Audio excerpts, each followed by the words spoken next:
Hello.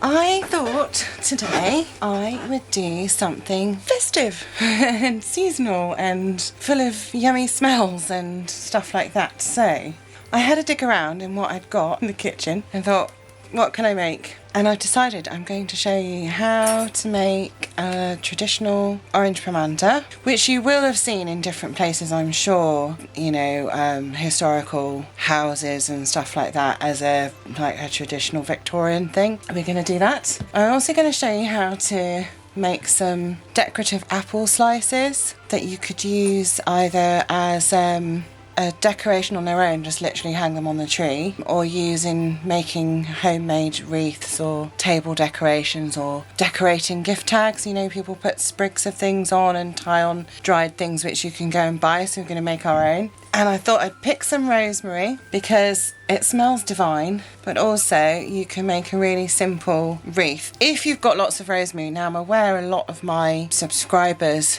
live in the United States and Canada, and I know this doesn't overwinter. I know if you have rosemary you have to bring it in, like at the very least, into your garage or something.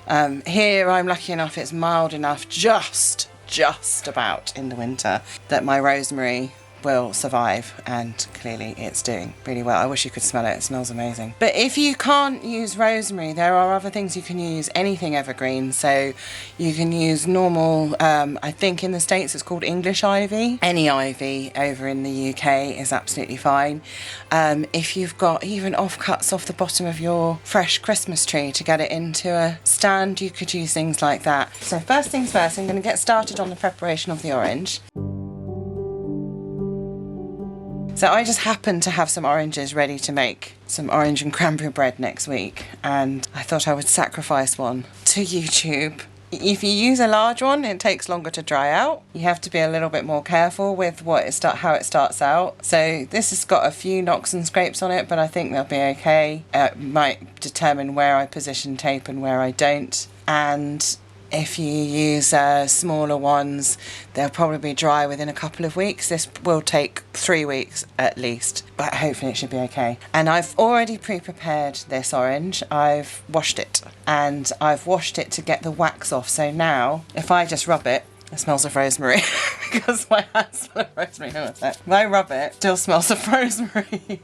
Well, it does. It should smell of orange, but it doesn't at the moment. And I've just removed the little stalky bit there because we'll want that to decorate afterwards when it's all dried out. So we need to divide this up first of all. So where I've got a couple of knocks and bits on the orange, I want to make sure that those have cloves in them, because just in case they're areas of decay, I need to cut 2 pieces of tape first. And this is just cotton tape. I suggest you use something breathable. You could use an offcut of bias binding. You could even just use a scrap of fabric from something that's too thin for anything else, but you need 2 that go round completely like that, and with a bit of extra to tie a knot.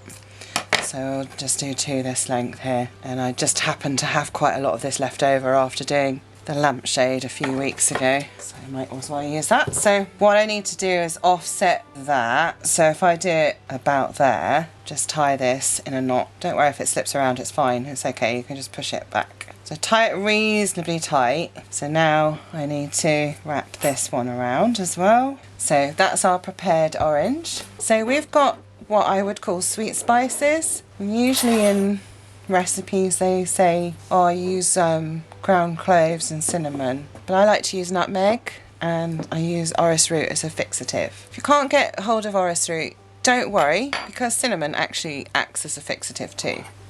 So this is the powder that we're going to put on it later. So I'm going to do a couple of teaspoons of cinnamon, do a little bit of clove, a little bit of nutmeg. Let me just check that I want to use nutmeg. Yeah, I do. If you don't have nutmeg, you can use ground coriander. And if you don't have any of these, you can use ground allspice. I'll also be putting a teaspoon of salt in here in a minute. I'll need to go and get it.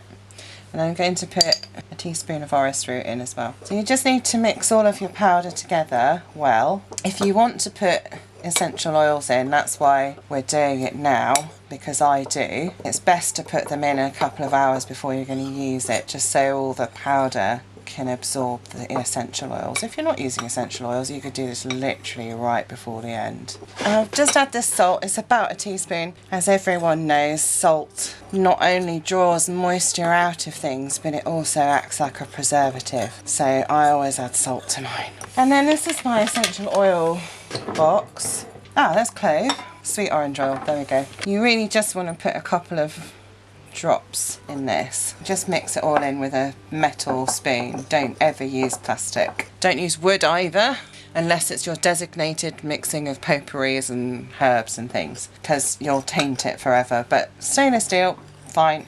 You can put it in the dishwasher and it'll get clean. We have the sweet powder already. So onto the pomander. So you need whole cloves, and you can get a lot of cloves from, like if you want to get lots of spices rather than the size that they sell in supermarkets and things, go to a ethnic food supermarket, so like an Indian supermarket, an Indian store, anywhere from the Middle East, anywhere from East Asia. You'll probably be able to get whole cloves in a big bag for a lot less than just like one little jar.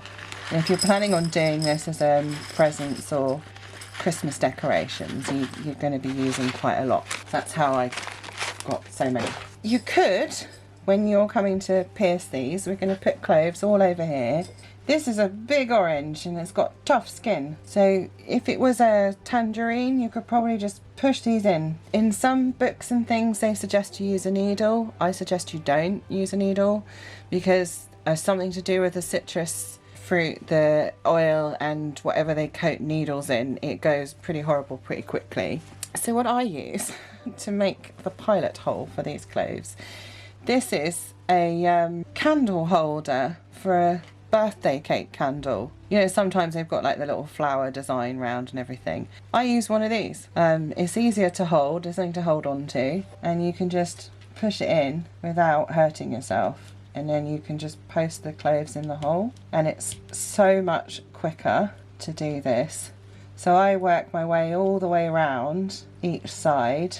I just go all the way around, and I always want to end with one right on the point of the quarter, so then it's super quick to put the cloves in. And you can see, even though I've done this so many times, it's going to take a while. And the other thing is about using something like this to pierce the holes is we want to get all the way through the orange skin into the flesh underneath. And obviously, you know, these sort of oranges have really thick skin. So we want to make sure that that clove is going all the way through to where the flesh is.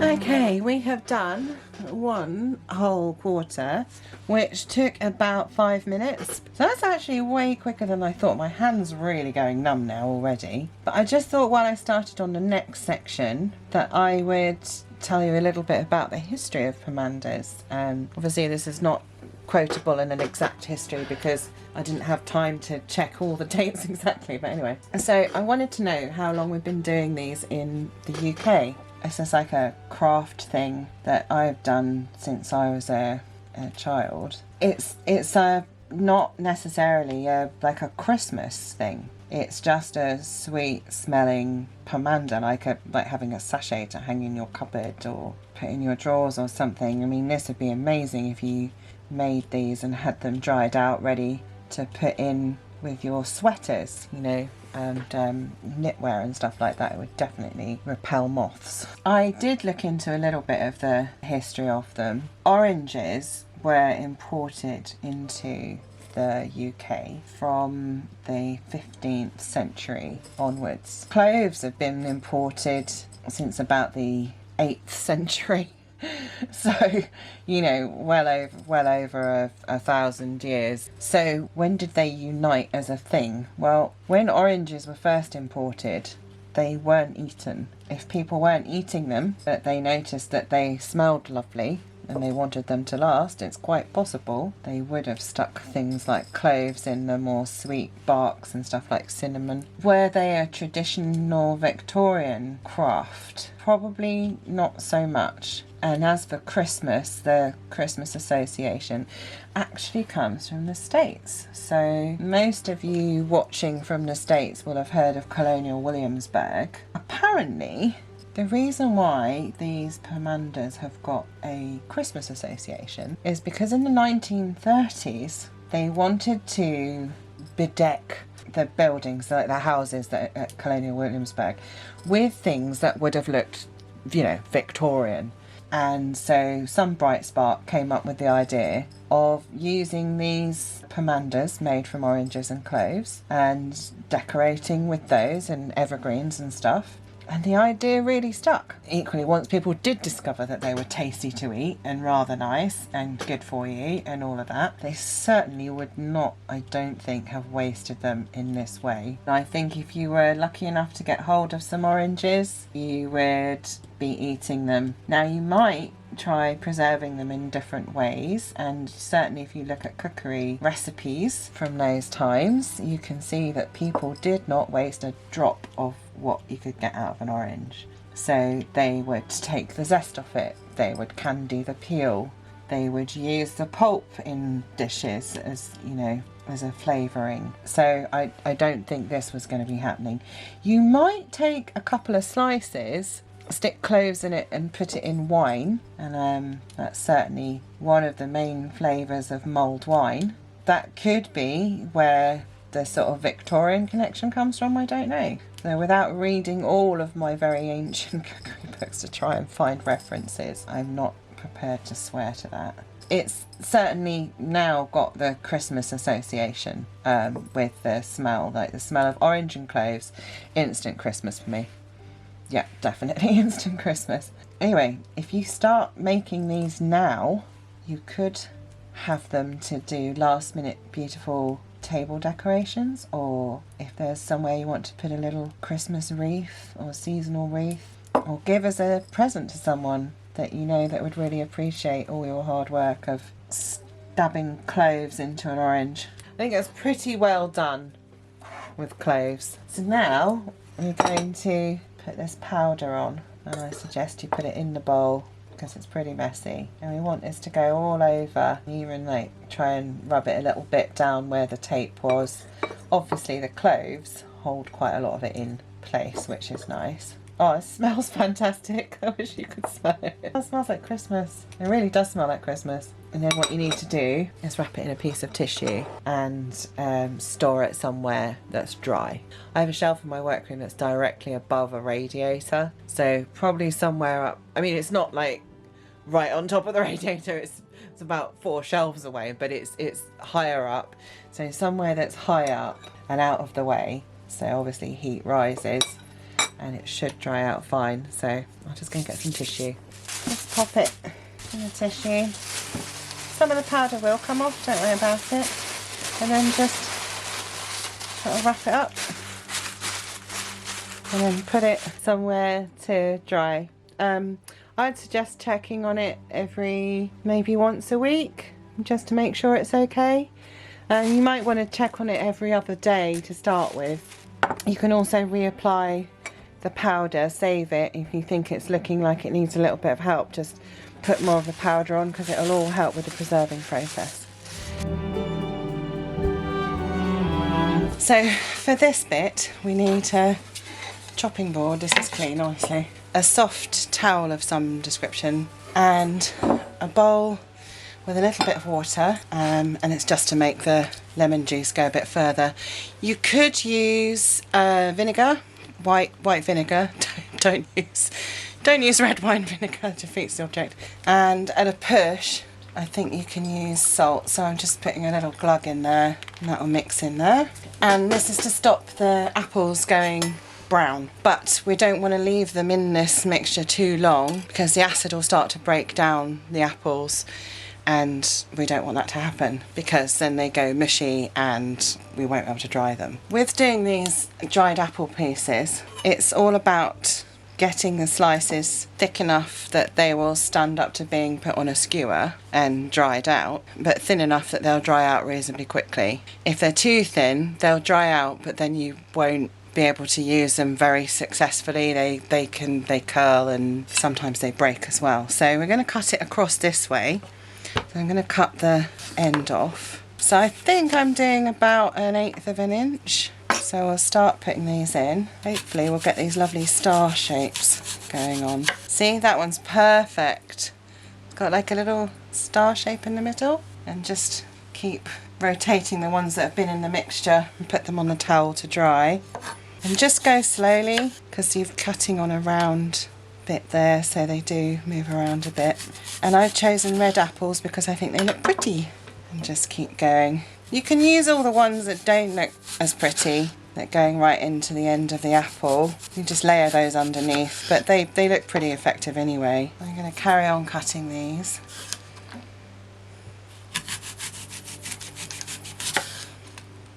Okay, that's as good as I could get it. And you could eat these. It's an eating apple. It's not a ornamental apple. So when the last ones are done, we need to make sure they're all patted dry on both sides. So dry them all off. Just literally turn them over and pat them. If you don't dry them, they'll take forever to dry in the oven. So some of mine are a little bit dubious in the thickness. Don't worry about it. So I've got 2 metal skewers here, and we're just going to put them right through the middle like so and thread them on. Just do the best you can. I'm leaving quite a space between them, and what I'll do is I'll go and put them in the oven. I've got oven racks that have extra bits of metal that go across. If you haven't got one like that, if you've got one that's like a grid pattern, you'd have to do them, I think, on a baking sheet or something, or find some way of suspending them. That's slightly more difficult, but it's all at quite low temperatures, so you're not going to burn yourself. I haven't preheated the oven. I don't want to. I want to put these in, put the oven on, and then have it coming up to temperature because that will help dry them out more evenly.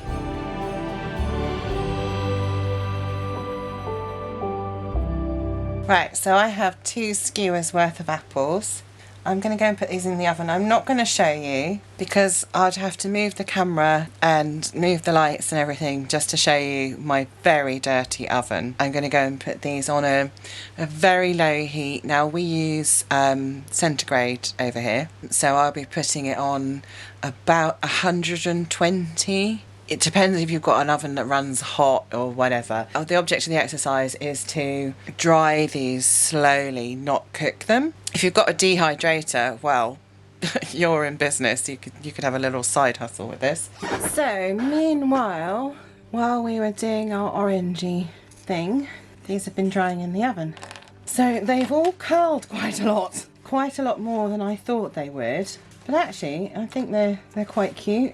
And also, a couple of them broke. They've done this sort of weird curling thing. And I was thinking, if some of them turn out to be too brittle to do anything, I could actually start making it up into like a rose shape where these curls come round. So if any of them get broken, I can like start making a little rose like that. So that's cool. So I was going to show you what to do with these.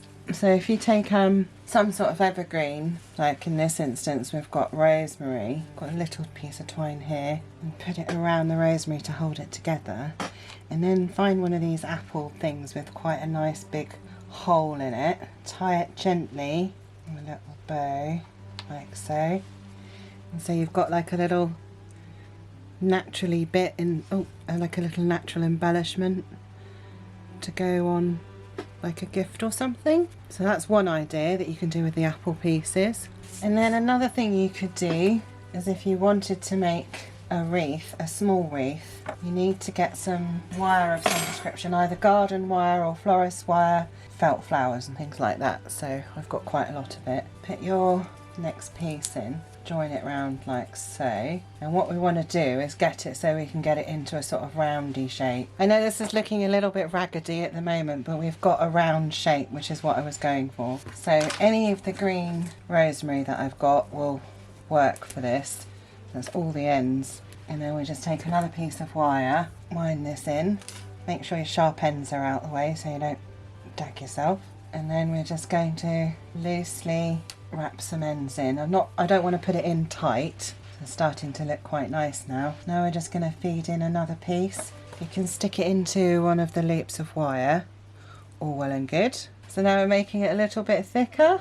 So now we need to put a little hanging loop on it. So I'm just going to do that loop thing and put them through like so. And then pull that tight. I'm going to tie this into a bow. I think I am. I'm going to try. See? There's a little hanging bow. And then if you take the apple bits, obviously I've had to make a smaller wreath than I meant to, because I was going to just dot them all around like this, and maybe I still could. What would it look like? So you can see though, out of 2 apples, you know, I'm really having to think about how to use what I've got. You know, it's not an exact science. There's nothing you can do about it. So when you're happy with your arrangement, whenever that happens, glue it on. I'm going to use my trusty Fabri-Tac. You could use PVA or all-purpose glue or anything as long as it's not Pritt Stick. Yeah, I think that's the arrangement for me. Right, I'm going to let this dry. I don't want to touch it. And hopefully you can see what it looks like. Just out of an apple, some evergreen that I had in the garden, in this instance rosemary, but you could totally use ivy or, you know, bits of Christmas tree, or even if you haven't got like a real Christmas tree, if your Christmas tree has got some extra branches that you don't always use, see if you can selectively have them. So we've got some evergreen, an apple, a bit of twine and some glue. Yeah, I hope you enjoyed going down my little Christmas craft thing. Hey, and I just wanted to say thank you so much for all your support, as always. Particularly all you lovely people that have just started donating to me on Ko-fi. That is so kind, thank you. It's a real boost when I see the emails come in. I'm like, oh, someone likes what I do.